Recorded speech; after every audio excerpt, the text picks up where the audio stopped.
You know, it's almost like your birthday with a package from China, so let's go.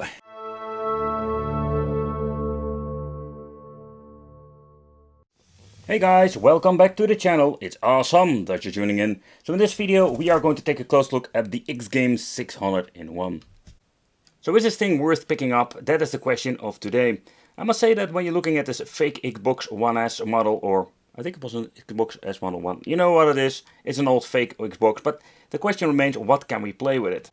You would maybe be surprised they're asking like over the $50 for this device. It comes with a 601 or something like that.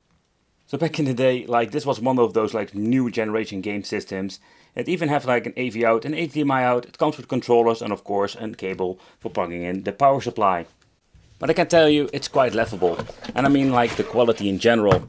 I've picked it up like a very long time ago and this thing is absolutely weird. It looks like an Xbox, but it isn't like nearly an Xbox when it comes to the quality. So inside, it's all like a freaking cable nightmare because I bought it second hand.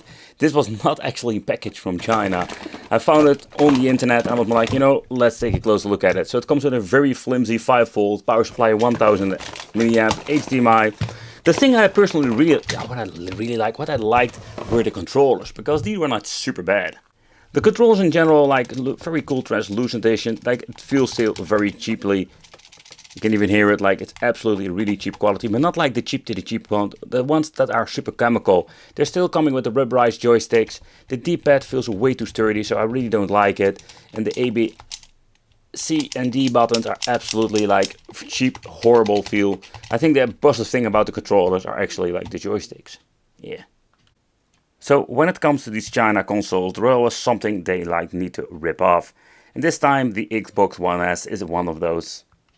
At the front we're going to get two USB ports for plugging in the controller. Oh, and try some different controllers. It's absolutely like freaking nightmare finding other ones that will work on this. So at the front we do get like self the on-off switch. You would say like, hey, what's so special about the on-off switch? I can tell you with those like say game boxes nowadays, it's more like a gamble. Because they're making no on and off switches on some game systems nowadays. Yeah, you would say like it would be like a normal thing, but it isn't. But when you're looking at the back, what I find quite interesting with this system, that we do have like the option for HDMI and also AV out. An input over here, 5V for the power supply with a barrel jack, and we had the option to even add some games. Alright, so let's boot up the device itself. So the intro music, it sounds absolutely rubbish. It's, by the way, the Windows 95 and 98 intro. More like nostalgia. It's more like nostalgia. This is like the biggest retro part of it. But nevertheless, let's give it a good capture. So what you're going to get is basically the game and the SD card at the top. So yep, you can add an SD card and basically like implement extra files. And I mean, especially when it comes to game files. There's no way of emulator, like swapping or something like that. There's nothing you can do with it. We have Neo Geo, GBA, Super NES, Sega Mega Drive and NES. That's basically what this device is capable of running. If you're going to open up a game list, you will have like this very basic menu with like just a gigantic list with some numbers. So what I understand of like what you see is like some of these like things are programmed and a couple of like items in it, but that's it. And yeah, I can tell you it's very limited. There is no setting option whatsoever. Only when you're loading up a game, you press select and start, you will bring you to the main menu. Here we have like the option to add frame skipping, kind of weird, okay, but button set, that can be set over here. So if you have any problems with the button configuration, and instant archive or quick load, quick save. And I must say that works pretty damn good. You can see like I can make a quick load and basically like doing quick save, quick load this way. You even can like make a save on your SD card. I think that's a pretty damn cool feature.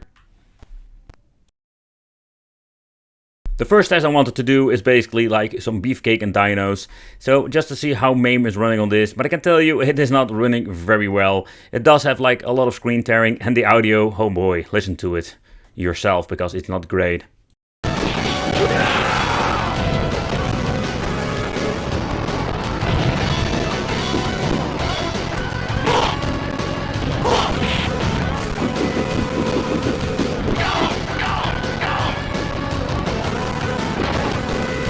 It's unfortunate and general problem with the emulator itself. Like I think they're just running a bad emulator on this and there's no way of switching it out. And also Alien vs Predator will have the same freaking issues.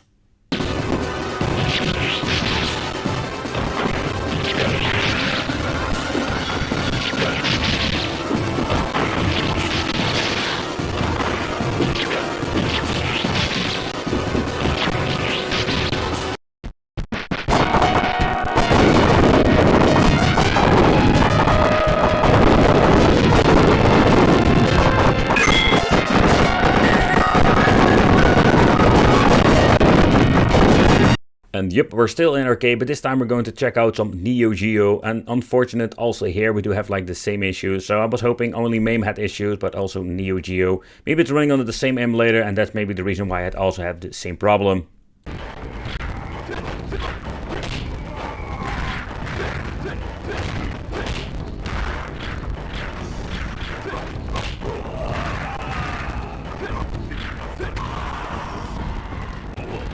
And a little bit of bummer, and you can see some graphical glitches at the bottom part. So the emulation was just, in my opinion, a freaking nightmare on these X Games 601 systems, and in the end it was just basically a waste of money. But after loading up with some game mode fonts, this is basically what happens. My game froze, and when I'm trying to boot up the system, it's absolutely dead. Yeah, so this is the quality what it is with the X game system. It's absolutely garbage to the maximum level because it just froze and my full system is just unusable at this moment. A little bit bummer, nothing to do about it. But I can tell you this is one of those weirdest like combinations ever. A fake Xbox with a PlayStation 2 fake controller. Yeah, it can't get more wicked than this. The emulation performance is absolutely to cry for. This is not the quality that you want to have. Even now, this is absolutely a piece of garbage. Let me know in comments what you think of this. Well, thank you for watching. Consider subscribing, hit that little bell, and it would be great to see you in the next video.